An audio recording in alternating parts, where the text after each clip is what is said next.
अस्सलाम वालेकुम नाज़रीन, करंट अफेयर्स लाइव शो हाल अहवाल में तमाम सभी के खुश आमदीद ऐं भलीकार। नाज़रीन, हर हुकूमत जी कोशिश होंदी आहे त अवाम ताईं इंसाफ़ जी जेका पहुंच आहे न उहा ॾाढी आसान हुजे, सवली हुजे ऐं अवाम अगरि कंहिं बि मसइले में परेशान आहे त उहो जेको आहे अहिड़ो को दर ज़रूर हुजे जिते हू पंहिंजी मतिलबु को बि मसइलो खणी वञे त उन ते तुर्त अमल दरामद कयो वञे। त अल्लाह जो शुक्र आहे पाकिस्तान में एतिरा कहिड़ा इदारा आहिनि, पर हिकु इदारो वफ़ाक़ी मुहतसिब जो इदारो बि आहे जंहिंमें अगरि तव्हांखे वफ़ाक़ी या सूबाई हुकूमती इदारनि सां को बि मसइलो आहे, कोई बि इम्प्लॉई आहे, उनखे को बि परेशानी आहे त उहो वफ़ाक़ी मुहतसिब जो दर जेको आहे खटकाए सघे थो ऐं उतां उनखे तुर्त इंसाफ़ मिलंदो आहे।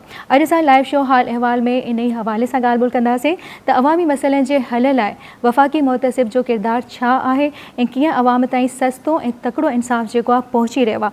असां सां गॾु महिमान शख़्सियत मौजूदु आहिनि सैयद अनवार हैदर साहब। सैयद अनवार हैदर साहब जेके आहिनि उन्हनि वार कोर्स बि कयो आहे ऐं गॾोगॾु कमिश्नर बि रही चुका आहिनि, फेडरल सेक्रेटरीज़ बि रही चुका आहिनि ऐं पाकिस्तान एम्बेसी में भी कम करे चुकिया आहिनि। ऐं हिन वक़्तु जेको आहे सैयद अनवार हैदर साहब जेके आहिनि उहे वफ़ाक़ी मुहतसिब जा सीनियर एडवाइज़र आहिनि। अस्सलाम वालेकुम सैयद अनवार साहब, कीअं आहियो तव्हां? महिरबानी। अच्छा सैयद अनवार साहब, ॿुधायो त असां वटि अदालतूं त मौजूदु हुयूं जेके अवाम खे इंसाफ़ ॾेई रहियूं, पोइ वफ़ाक़ी मुहतसिब जे इदारे जी क़याम जी ज़रूरत छो पेश आई? हक़ीक़त ईअं आहे त मुहतसिब जो इदारो अॻु में असांजे इस्लामी तारीख़ में बि तव्हां पढ़ंदव त हुआ मुहतसिब हूंदा हुआ। ऐं इहो इदारो हाणे नए शेप में लास्ट सेंचुरी अटकल 200 साल थियनि था यूरोप में इहो शुरू थियो ऐं हाणे 140 मुल्कनि में मुहतसिब जा इदारा कमु करे रहिया आहिनि। हाणे मुहतसिब जे इदारे जो फ़र्ज़ पाकिस्तान में 1983 24 जनवरी ते ही प्रेसिडेंशियल आर्डर तहत ही इदारो क़ाइमु थियो ऐं हाणे इन इदारे खे क़ाइमु थियण खां पोइ मुहतसिब जा ॿिया बि इदारा क़ाइमु थिया। 205 में 2005 में टैक्स मुहतसिब थियो ऐं इंश्योरेंस मुहतसिब थियो ऐं बैंकिंग मुहतसिब थियो ऐं हाणे जेका ख़वातीन कमु कंदियूं आहिनि ऑफिसिस में गवर्नमेंट में या हिते बि उन्हनि खे हरासमेंट खां बचाइण जे लाइ बि मुहतसिब जो इदारो क़ाइमु थियल आहे। हीअ अंडर में त न आहिनि पर वफ़ाक़ी मुहतसिब में सबसे सीनियर जेको आहे हू आहे वफ़ाक़ी मुहतसिब, उन खां पोइ ही इदारा अचनि था ऐं ठहिया बि पोइ आहिनि। हाणे मुहतसिब जो इदारो जेको आहे उनजो बेसिक कमु आहे त गवर्नमेंट जे सिस्टम जे ख़िलाफ़ जेको माण्हुनि खे शिकायतूं आहिनि उन्हनि जो इज़ारो कीअं कजे। हाणे हर को माण्हू कोर्ट में वञी कोन थो सघे ऐं हर कंहिंजे वस में न आहे। हीअ आहे पुअर मैन कोर्ट त माण्हू अचे मुहतसिब जे इदारे में। हाणे वफ़ाक़ी मुहतसिब जो इदारो तमामु वफ़ाक़ी गवर्नमेंट जा जेका बि डिपार्टमेंट्स आहिनि 200 खां वधीक आहिनि उन्हनि जे ख़िलाफ़ जेको माण्हुनि खे शिकायतूं आहिनि उहे असां एंटरटेन कयूं था ऐं वफ़ाक़ी मुहतसिब इदारे में कंहिं वकील जी ज़रूरत न आहे, को कोर्ट फी जी ज़रूरत न आहे। तव्हां एप्लीकेशन मोकिले सघो था, व्हाट्सएप ते भी तव्हां अपनी पंहिंजी कंप्लेंट मोकिले सघो था, ईमेल ते बि मोकिले सघो था, तमामु उन में सहूलियतूं आहिनि। ऐं उन में छा आहे त वफ़ाक़ी मुहतसिब में जेको इंक्वायरी इन्वेस्टिगेशन जे लाइ जेको माण्हू आहिनि हू आहिनि 22 ग्रेड जा 21 ग्रेड जा घटि में घटि 20 ग्रेड जा रिटायर्ड ऑफिसर्स जंहिंजो तजुर्बो आहे, जंहिंखे जो पोड़ा थी विया आहिनि, रही चुकिया आहिनि, ॾिसी चुकिया आहिनि ऐं हू उनजो जेको ट्रीटमेंट हूंदो आहे कंप्लेन सां ऐं डिपार्टमेंट सां हू बि नौजवाननि खां डिफरेंट हूंदो आहे। त मां पाण बि रिटायर्ड सेक्रेटरी रहियो आहियां ऐं मूंखे बि 9 साल थी विया आहिनि वफ़ाक़ी मुहतसिब में एज़ ए सीनियर एडवाइज़र। त हू हिकिड़ो अहिड़ो माहौल क़ाइमु थी थो वञे त उन में इंसाफ़ मिलणु आसान थी थो वञे। अच्छा इहो ॿुधायो, जीअं तव्हां चयो त इन जा केतिरा ई इदारा आहिनि, ठीकु आहे, हाणे इदारनि खां अलावा अगरि वफ़ाक़ी मुहतसिब जी ॻाल्हि कजे त वफ़ाक़ी मुहतसिब जो किथे किथे जेको ब्रांचिस आहिनि, किथे किथे ऑफिसिस आहिनि कि पाकिस्तान खे केतिरी हद ताईं कंट्रोल करे थो? मतिलबु वफ़ाक़ी मुहतसिब जा 22 रीजनल ऑफिस आहिनि। रीजनल ऑफिस में इन्वेस्टिगेशन ऑफिसर्स हूंदा आहिनि, उन्हनि खे एडवाइज़र जा सीनियर एडवाइज़र हूंदा आहिनि। 22 या 21 ग्रेड जा, किथे किथे 20 ग्रेड जे माण्हू बि आहिनि जिथे को 22-21 ग्रेड जो नथो मिले त 20 ग्रेड जो बि इफिशिएंट माण्हू अहिड़ो जो तजुर्बेकार हुजे ऐं रिटायर्ड ऑफकोर्स हू सभु रिटायर्ड हूंदा आहिनि त हुननि खे अपॉइंट कयो वञो आहे। इन खां सवाइ कंप्लेंट सेंटर बि 4 क़ाइमु कया आहिनि मुख़्तलिफ़ हंधनि ते त पंहिंजी कंप्लेंट जमा करायो। ऐं हाणे ऑफिसिस में जेका वफ़ाक़ी मुहतसिब उते को फीस न आहे, को वकील जी ज़रूरत न आहे ऐं लिखणु नथो अचे त ऑफिस में अची ॿुधायो, ऑफिस वारा पाण लिखी तव्हांजी कंप्लेंट ऑनलाइन तव्हां मोकिले सघो था। सभु फैसिलिटीज़ उते आहिनि, हर माण्हू जेको आहे आराम सां पहुची सघे थो। बिल्कुलु बिल्कुलु बिल्कुलु। त इहो ॿुधायो शिकायत जेसि ताईं जॾहिं तव्हां ताईं पहुचे थी त उनखे उकलाइण में केतिरो टाइम लॻी थो वञे? ॾिसो हाणे शिकायत जॾहिं अचे थी उन ॾींहं खां वठी 60 डेज़ 60 ॾींहंनि जे अंदरि असांखे शिकायत जो इज़ारो करिणो आहे, ठीकु आहे, फ़ैसिलो करिणो आहे। ईअं न आहे त डेटूं ॾींदा वञूं ऐं साल साल थिए, न 60 डेज़ में करिणो आहे। उन में असां उन खाते खे उन डिपार्टमेंट खे घुरायूं था, उनखे रिपोर्ट घुरायूं था ऐं हू रिपोर्ट उन जे जेको कंप्लेन हूंदो आहे उन जे साम्हूं ॿई कंप्लेन बि ऐं डिपार्टमेंट जो रिप्रेज़ेंटेटिव पंहिंजी रिपोर्ट सां हूंदा आहिनि ऐं असांजो हिकिड़ो तजुर्बो आहे, उन में मदद मिले थी, असां सम्झी सघूं था त मसइलो आहे छा। उन खे मसइले खे असांजी कोशिशि हूंदी आहे उन मसइले खे इमीडिएटली मोस्टली फर्स्ट हियरिंग ते केस जो फ़ैसिलो थी वेंदो आहे। छो त डिले थी रही आहे। बाबा मां पासपोर्ट जे लाइ अप्लाई कयो हो, त मां 2 महीना थी विया आहिनि, मिले कोन थो पासपोर्ट। त उन्हनि खां पुछो छा मसइलो छा आहे? हू रिपोर्ट वठी आयो, साईं इन जो पासपोर्ट इन जे करे डिले थी वई, हाणे इन जो पासपोर्ट असां 10 ॾींहंनि में ॾींदा। असां पोइ 10 ॾींहंनि जी डेट ॾेई छॾियूं था। 10 ॾींहंनि खां पोइ आयो त साईं मुंहिंजो पासपोर्ट मिली पियो आहे। हाणे हीउ जेको सिस्टम आहे इन में कोर्टनि खे बि सगोरी कोर्टनि खे बि ॾाढो सहूलियतूं मिलियूं, न त हीउ केस वेंदा हुआ कोर्टनि में। हाणे जुर्मानो थी वियो आहे बिजली जो, हाँ 2 लख रुपया जुर्मानो थी वियो आहे। हाणे वीचारो घुमे थो परेशान, पोइ बिजली वारनि खे घुरायूं त बि छाजे लाइ जुर्मानो कयो आहे, कहिड़ी चोरी कई आहे, ॿुधायो त सही, साबित त कयो। त उते ई उन डिस्कशन में मसइलो हल थी थो वञे। इन जे करे असां वटि जेको कंप्लेंट्स आहिनि 60 डेज़ में मोस्टली थी वञनि थियूं, कोई 61 डेज़ में नथो अचे। ॿी ॻाल्हि जेका इम्पॉर्टेंट आहे हू आहे त इम्प्लीमेंटेशन आहे या न आहे। जो इम्प्लीमेंटेशन न आहे त पोइ बेकार आहे। हीअ शिकायत न आहे, पर अनफॉर्चुनेटली हीअ हक़ीक़त आहे त कोर्टनि सगोरियनि मां जेका फ़ैसिला थियनि था उन्हनि जी इम्प्लीमेंटेशन में तमामु घणा ॾींहं लॻिजी वञनि था। कोर्टूं सगोरियूं कोशिशि कनि थियूं, पर उन्हनि जा जेका क़वानीन आहिनि, जेको सिस्टम असां वटि इम्प्लीमेंटेशन जो इदारो सेपरेट ऑफिस मौजूदु आहे, उनखे करणी आहे इम्प्लीमेंट। छो त वफ़ाक़ी मुल्क खे पावर आहिनि, जो माण्हू इम्प्लीमेंटेशन नथो करे उनजे ख़िलाफ़ु लिखी उनखे डिपार्टमेंट खां उनखे लाराए सघे थो। ॿी ॻाल्हि आहे त जो इम्प्लीमेंट नथो करे ऐं ॼाणी वञे उनखे वफ़ाक़ी मुल्क जे आर्डर खे डिफाई करे थो, उनजे ख़िलाफ़ु कंटेम्प्ट जो एक्शन बि थी सघे थो, अरेस्ट बि थी सघे थी, वारंट बि इशू सघे। इन जे करे वफ़ाक़ी मुल्क जो इदारो इफेक्टिव आहे ऐं असांजी इम्प्लीमेंटेशन हिन गुज़िरियल साल में 95% रही आहे। 90% is a very high number. ऐं छो इन जे करे त घणा फ़ैसिला त पाण पंहिंजे राय मर्ज़ीअ सां थींदा आहिनि। ॿई पार्टियूं असां लिखंदा ई आहियूं त both parties have mutually decided. त पोइ उन जे करे जॾहिं म्यूचुअली डिसाइड थींदो आहे त पोइ उन में इम्प्लीमेंटेशन जो मसइलो ख़तमु थी वेंदो आहे। त हिन रीति ही इदारो कमु करे रहियो आहे। ऐं हिन इदारे में हिकिड़ी ॻाल्हि आहे त जो वफ़ाक़ी मुल्क जो फ़ैसिलो आहे उनजे ख़िलाफ़ु हाई कोर्ट सुप्रीम कोर्ट बि उनमें इंटरफियर नथी करे सघे। उनखे इम्प्लीमेंट उन फ़ैसिले सां राज़ी न आहे त वफ़ाक़ी मुतसिब वटि रिव्यू जे लाइ अची सघे थो। रिव्यू जे लाइ जा प्रेसिडेंट साहब वटि रिव्यू असांजे फ़ैसिले जे ख़िलाफ़ु रिव्यू जा असां वटि अची वञे, असां वटि नथो अचणु चाहे त प्रेसिडेंट साहब वटि वञे, उतां बि रिव्यू जो रिप्रेज़ेंटेशन जो फ़ैसिलो थिए थो। अच्छा इहो ॿुधायो त जीअं हाणे माण्हू जेके अवाम जा मसइला आहिनि कंहिं बि गवर्नमेंट इदारे सां, उहे त तव्हां ॾिसो था, पर छा कंहिं गवर्नमेंट इदारे जे इम्प्लॉई खे अगरि उन इदारे में का तकलीफ़ आहे, का प्रॉब्लम आहे, त छा उहे बि तव्हां वटि अचनि पिया?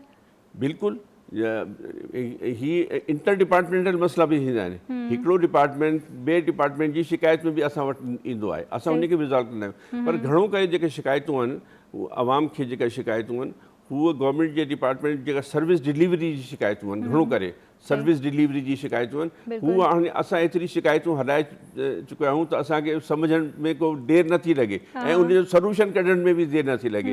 लास्ट ईयर तव्हांखे हैरत थींदी, वफ़ाक़ी मुंतसिब जा 22 ऑफिस ऐं 2,26,000 केस डिसाइड कया आहिनि। 2,26,000 केसिस डिसाइड कया आहिनि ऐं उनजी इम्प्लीमेंटेशन थी आहे। त हीउ इदारो जेको कमु करे रहियो आहे, हीअ आहे ग़रीबनि जो कोर्ट। असां इनखे चवंदा आहियूं हीअ आहे ग़रीबनि जो कोर्ट, जो पंहिंजी कोर्ट फी नथा भरे सघनि। वकील हिते कंहिं वकील जी ज़रूरत न आहे। उर्दू में सिंधी में तव्हां एप्लीकेशन लिखी ॾियो, न आहे एप्लीकेशन लिखणु त ईमेल असांखे करे छॾियो, असां पाण घुराईंदा। ॿी ॻाल्हि आहे त असां को नोटिस वारंट या समन नथा इशू कयूं, असां टेलीफोन जो राब्तो कयूं था कंप्लेनेंट कंप्लेनेंट सां बि ऐं डिपार्टमेंट सां बि सही। SMS मोकिलियूं था कंप्लेनेंट खे बि डिपार्टमेंट की त इन डेट तव्हांजी हियरिंग आहे। हियरिंग में घणे में घणो असां 7 ॾींहं जो टाइम ॾियूं था, इन खां वधीक एडजॉर्नमेंट नथा ॾियूं। त इन जे करे छा आहे त फ़ैसिला हिकदमि थी वेंदा आहिनि ऐं फ़ैसिलो सभु हाणे हर तमामु डिपार्टमेंट खे ख़बर आहे त इन में असांखे मामलो हाणे वफ़ाक़ी मुसीबत अची वियो आहे त हिनखे करिणो आहे, तय करिणो आहे, त हू तयारु थी ईंदा आहिनि ऐं उहो फ़ैसिलो थी वेंदो आहे। सही। अच्छा ॾिसो, जीअं तव्हां चओ था ग़रीबनि जी कोर्ट आहे, सही आहे, त जेके ॾुराहन इलाइक़नि में माण्हू आहिनि, छा ओसि ताईं बि इन इदारे जी पहुच आहे? जीअं सम्झो बिल्कुलु ई पुठिते पियल जेके असांजा इलाइक़ा आहिनि उते बि माण्हुनि खे मसइला हूंदा आहिनि? बिल्कुलु ईअं आहे त हिन 22 सेंटर में जेका ऑफिसर कमु करे रहिया आहिनि हू फील्ड में बि वेंदा आहिनि, ॿियनि ज़िलनि में बि वेंदा आहिनि। हाणे हैदराबाद जा जेको असांजो रीजनल ऑफिस आहे हू सांगड़ बि वेंदा आहिनि, दादू बि वेंदा आहिनि, उते हिकु ॾींहुं उते उन डिस्ट्रिक्ट जी जेका शिकायतूं आहिनि उते उन्हनि खे रिज़ॉल्व कयो वेंदो आहे। बिल्कुलु हीअ रीति ही आहे। असांजी आउट सर्विस आहे। हाणे नवां ऑफिस खोलणु त तमामु वॾी ॻाल्हि आहे, पर कोशिशि हाणे बि आहे। हाणे बि सिंध में असां चाहियूं त ऑफिस ॿिया बि खुली वञनि। हाणे इन वक़्तु सिंध में कराची, मीरपुर ख़ासि, हैदराबाद ऐं सखर 4 ऑफिस कमु करे रहिया आहिनि, पर असांजी कोशिशि आहे त हिकु ऑफिस ॿिया बि उते खुली वञनि। छो त एप्लीकेशन जी तादाद एतिरी घणी आहे, तव्हां ख़ुदि सम्झो कराची में, रुॻे कराची में 26,000 एप्लीकेशनूं केसिस राष्ट्रीय असां कया आहिनि। असां 6 माण्हू आहियूं, 6 ऑफिसर आहियूं हुते, 26,000 केसिस उन में आहे। सहूलियत इहा आहे त असांखे एक्सपीरियंस आहे। मां 9 साल कमु कयो आहे, त मुंहिंजे लाइ डिपार्टमेंट वारा सम्झनि था त साईं कीअं छा कंदो, छा चाहे थो, ऐं जेको कंप्लेन अचे थो उन सां प्यार सां उनखे भाउ भेण अम्मा पुटु चई उन सां ॻाल्हायूं था त हू रिलैक्स थी थो वञे ऐं पंहिंजी हक़ीक़त ॿुधाए थो, ऐं जेको उनखे मिले थी सहूलियत डिपार्टमेंट हू उनखे पोइ पंहिंजे गौर सां उनखे एक्सेप्ट करे थो ऐं ॿई धुरूं पाण में मामिलो रिज़ॉल्व करे वठनि। अच्छा, हिन ताईं जे दौर, हिन ताईं जे टाइम में कहिड़ा अहिड़ो केस आयो जेको तव्हांखे ॾाढो ॾुखियो लॻियो हुजे त जी हिन में मतिलबु हूंदो आहे न कि जंहिं तव्हांखे कंप्लेन कई उहो अॻिले खे गिल्टी न करार ॾेई सघियो हुजे इदारे खे, ऐं इदारो बि जेको आहे तव्हांखे मुश्किल में विझी छॾियो हुजे? कोई अहिड़ो केस आयो? न, अहिड़ो ईअं न थींदो आहे, छो त हाणे हीउ सिस्टम इस्टेब्लिश थी वियो आहे। सभिनी इदारनि खे, स्टेट बैंक हुजे, स्टेट लाइफ हुजे, केर बि ख़बर आहे त पावर छा आहिनि वफ़ाक़ी मुसीबत जा ऐं असांखे छा जवाबु ॾियणो आहे। हाणे हू लम्हाइनि कोन था, न त उहे त ईअं आहे गवर्नमेंट जा डिपार्टमेंट ईअं ई कंदा आहिनि, बाबा ठीकु आहे ॾिसंदासीं। न, असां वटि ईअं न आहे। असां उनखे सख़्ती सां चऊं था नथा कयो, पोइ असां तव्हांजे ख़िलाफ़ु एक्शन खणंदासीं। इन खां सवाइ, इन थ्रेट खां सवाइ हाणे त हू आदी थी विया आहिनि। हाणे सभिनी खे ख़बर आहे त स्टेट लाइफ में शिकायतूं आहिनि, साईं माण्हू गुज़ारे वियो, वाइफ वेचारी परेशान आहे, उनखे नथो मिले। असां घुराए ॾिसंदा कि कहिड़े इलाज जे तहत तव्हांजा पैसा रोकिया आहिनि, ऐं उन जो फ़ैसिलो थी थो वञे ऐं हू उनखे ॾियणो पए थो। ऐं इन हिसाब सां तव्हां ॾिसो त रुॻे कराची में असां 26,000 खां वधीक फ़ैसिला कया आहिनि ऐं हुन में इम्प्लीमेंटेशन थी आहे। 95% इम्प्लीमेंटेशन थी आहे। हीअ वॾी ॻाल्हि आहे, हीअ अचीवमेंट आहे। हीअ त मौला जो कर्म आहे असांजे मथां। मां पाण खे चवां थो त आख़िरी उमिरि में मूंखे हीउ सवाबु कमाइण जो मौक़ो मिलियो, जंहिंजो मसइलो हल थिए थो हू दुआऊं ॾींदो वञे। तमामु घणी दुआऊं। हिकिड़े ग़रीब माण्हू जे जॾहिं मसइलो हल थिए, न वॾा बि ईंदा आहिनि, वॾे जेके डिपार्टमेंट आहिनि जा मसइला हूंदा आहिनि, के ठेकेदारनि जा बिल फेडरल गवर्नमेंट में रुकियल आहिनि ऐं वॾी वॾी ॻाल्हियूं में आहिनि, त ॿिया अहिड़ा मसइला आहिनि। कोई प्रेशर हूंदो उन सूरत में? न, असां वटि कॾहिं को प्रेशर न आहे। असां बिल्कुलु प्रेशर खां आज़ादु आहियूं। असांजो हेड ऑफिस असांखे को प्रेशर न आहे। असां फ़ैसिलो करे उन फ़ैसिले खे लिखी हार्ड कापी करे मोकिलियूं था वफ़ाक़ी मुंसिब खे, उते असांजो फ़ैसिले खे चकास कई थी वञे, ॾिसो वञे त इहो फ़ैसिलो सही थियो आहे। उते सीनियर माण्हू वेठा आहिनि, हू ॾिसनि था। जॾहिं हू ओके कनि था पोइ वफ़ाक़ी मुंसिब ते साइन करे थो। हू फ़ैसिलो हाणे वफ़ाक़ी मुंसिब जो फ़ैसिलो थी वियो, उनखे हाणे इम्प्लीमेंट कराइण पोइ असांजो फ़र्ज़ु आहे। अच्छा, उन लाइ बि कुझु माण्हू रखियल आहिनि जेके डिपार्टमेंट आहे, इम्प्लीमेंटेशन जो इंचार्ज आहे माण्हू हिकिड़ो। मां कराची जे ऑफिस में इम्प्लीमेंटेशन जो बि इंचार्ज मां ई आहियां, त मां पोइ डिपार्टमेंट सां, हेड ऑफ डिपार्टमेंट सां ॻाल्हाईंदा आहियूं। KPD जो मसइलो आहे, चेयरमैन KPD खे चवनि बाबा छो नथो करे, छो उनखे वीचारे खे परेशान कयो आहे तूं? त हिन में मसइलो हल थी थो वञे, छो त असांजी डायरेक्ट एक्सेस आहे। कोर्टनि में डायरेक्ट एक्सेस न हूंदी आहे, त कोर्ट में थ्रू वकील थिए थो। हाणे उहो वीचारो छा चवणु चाहे थो कंप्लेनेंट, वकील साहिबु छा चई रहियो आहे, वकील साहिबु मसरूफ़ियत आहे, हू पंहिंजी डेट एडजॉर्नमेंट करे हली वियो ऐं हू वीचारो कंप्लेनेंट। त हाणे असां वटि ईअं न आहे, न रुॻो असां वटि ॿिया जेका मुतसिब जा इदारा आहिनि उन्हनि में बि ईअं न आहे। बैंकिंग जे या इंश्योरेंस जे या इनकम टैक्स जे, पर उन्हनि में टाइम जो थोरो उन्हनि खे आज़ादी आहे, छो त उहे केस तमामु कॉम्प्लिकेटेड हूंदा आहिनि, त हू टाइम 60 ॾींहं खां वधीक वठंदा आहिनि। पर असां वटि त सिंपल केस हूंदा आहिनि त बाबा service delivery, failure of government department in service delivery, that is the important crux of the whole case. सही सही। अच्छा, हिन वक़्त ताईं अगरि असां वफ़ाक़ी हुकूमत जी कारकर्दगी सूबे सिंध जे लेवल ते ॾिसूं त उनखे तव्हां कीअं मतिलबु कंदो? सूबाई मुतसिब जो इदारो सिंध में कमु करे रहियो आहे, ऐं टोटल मुतसिबिन जा 14 इदारा आहिनि पाकिस्तान में, 14 इदारा, 4 त ही सूबाई मुतसिब थी विया, ऐं वफ़ाक़ी मुतसिब जा, ऐं पोइ ही बैंकिंग जो। पर हिननि मुतसिबनि जो सिस्टम जो जेको आहे फार्मूलो हू सेम आहे, त डायरेक्ट कॉन्टेक्ट। हा, इन में ऐं उनखे फ़ैसिलो करण जे लाइ हिकिड़ी डेट ॾिनल हूंदी आहे, त एतिरे ॾींहंनि में फ़ैसिलो करणो, ऐं उन में तमामु घणो माण्हुनि खे, पर एतिरी केसनि जी तादाद उते न हूंदी आहे। असां वटि त सभु हर ई डिपार्टमेंट थियनि था, पोइ असां प्रोविंशियल गवर्नमेंट जे डिपार्टमेंट में बि असां उनखे बि ॿुधी सघूं था, ऐं असां वटि आहे इनफॉर्मल डिस्प्यूट रेज़ोल्यूशन सिस्टम, असांजे लॉ में उन जी प्रोविज़न आहे, त उन जे ख़िलाफ़ को प्राइवेट एजेंसी जे ख़िलाफ़ बि आहे, त असां उन एजेंसी खे बि घुराए उन्हनि जो मामिलो निबराए सघूं था। ऐं प्रोविंशियल गवर्नमेंट बि आहे, घणो करे कंप्लेन हूंदियूं आहिनि यूनिवर्सिटी जे ख़िलाफ़, त बाबा मुंहिंजी मार्कशीट नथी इशू थिए, मां त हाज़िर हुयुसि पर मूंखे एब्सेंट ॾेखारियो वियो आहे, त असां यूनिवर्सिटीज़ खे खां बि रिपोर्ट वठंदा आहियूं, बाबा जॾहिं हीउ हाज़िर हुयो त ईअं तव्हां उन ॾींहं जी तव्हां डेट शीट वठी अचो, इन आहे प्रेजेंस या न आहे, आहे प्रेजेंस, जॾहिं प्रेजेंस आहे त पोइ उनखे फेल छो कयो वियो आहे। त ही अहिड़ा मसइला आहिनि जो वफ़ाक़ी मुतसिब वटि अचनि था, जो कोर्टनि में बि हल न निकिरंदो, कोर्ट में वेंदा त उन में एतिरो टाइम घणो निकिरी वेंदो, ऐं असां वटि असां लेटर जे सिवा असां टेलीफोन ते ॻाल्हाईंदा आहियूं डायरेक्ट वाइस चांसलर सां, बाबा हीअ तव्हांजो रिपोर्ट मोकिलियो साईं, इन में देरि न कयो। सही सही सही सही। अच्छा, हाणे इहो ॿुधायो त अगरि को मतिलबु तव्हां वटि जॾहिं ऑनलाइन शिकायत अचे थी, बिल्कुलु त उन ते बि इम्प्लीमेंट, बिल्कुलु ऑनलाइन अचे शिकायत, टेलीफोन ते अचे थी शिकायत। हाणे कुझु ॾींहं थिया आहिनि, हिकिड़े साहब ऑफिसर हुयो रिटायर्ड गवर्नमेंट जो, मूंखे फ़ोन कई, साईं मां बिल्कुलु माज़ूर आहियां, हली कोन सघां, मां पंहिंजो बायोमेट्रिक न कराए सघियो आहियां, मुंहिंजी पेंशन मूंखे नथी मिले, मां चेक मोकिलियां थो चेक। मां पोइ मैनेजर जो सां मां ॻाल्हायो, मां चयो यार तूं बि पढ़ो थींदे, तुंहिंजी बि हीअ हालत थी सघे थी, तूं पंहिंजे उन मशीन खे मोकिले छॾ, घर में वञी उन सां बायोमेट्रिक कराए अचे, चयो साईं हाज़िर साईं मां कयां थो। हू वियो, कराए आयो, ऐं उनजो चेक उन ॾींहुं कैश थी वियो, त उहे ॾाढी दुआऊं ॾियूं। इन जो को रिकॉर्ड न हूंदो आहे, इन जो को रिकॉर्ड न हूंदो आहे, सिस्टम असांजो इहो आहे त घणो करे कमु सिफ़ारिशनि सां बि थी वेंदा आहिनि। जॾहिं हिकिड़ो पावरफुल माण्हू सिफ़ारिश कंदो आहे त हू सम्झंदा आहिनि त otherwise he will tech cognizance and he will make a case against us and he will call a report from us and we will have to appear in this court. त उन जे लिहाज़ सां हू असांजे रुॻे फ़ोन ते बि कम माण्हुनि जा थी वञनि था।